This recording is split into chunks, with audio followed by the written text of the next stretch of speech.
The United States has to encourage them? No, you don't have to encourage them.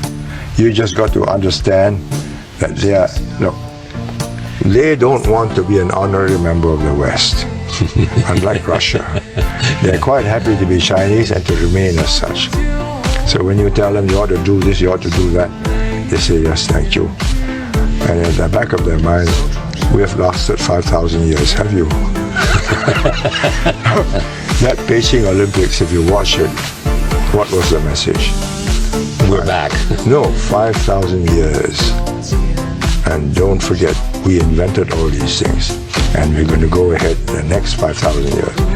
It's the only country where a language has survived 5,000 years.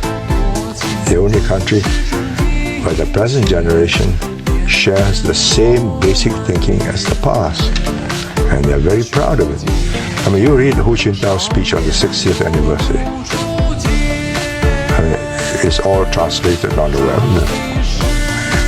What is it? We have 5,000 years of civilization. We are going to get there. And it's a rousing speech. It may take us a long time. You can work very hard. We will do it. That's their move, so you don't have to encourage them. First, but the 21st century will be a contest for supremacy in the Pacific. Because that's where the growth will be. That's where the bulk of the economic strength of the globe will come from. Now, if you do not hold your ground in the Pacific, you cannot be a world leader. The world leader must hold his ground in the Pacific. That's number one. Number two, to hold that ground in the Pacific, you must not let your fiscal deficits and your dollar come to grief.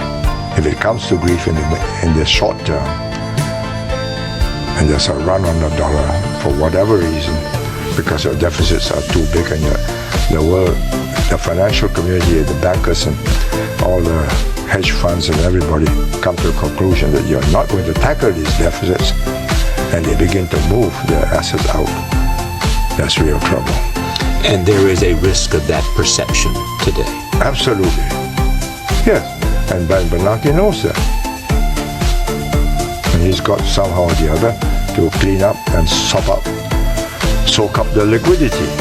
But if he does it too soon, you get into another recession.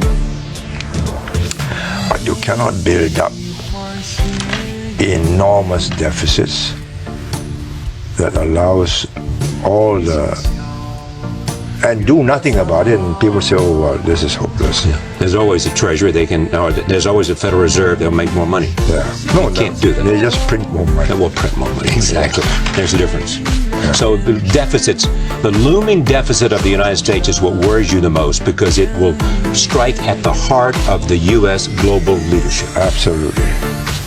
Absolutely.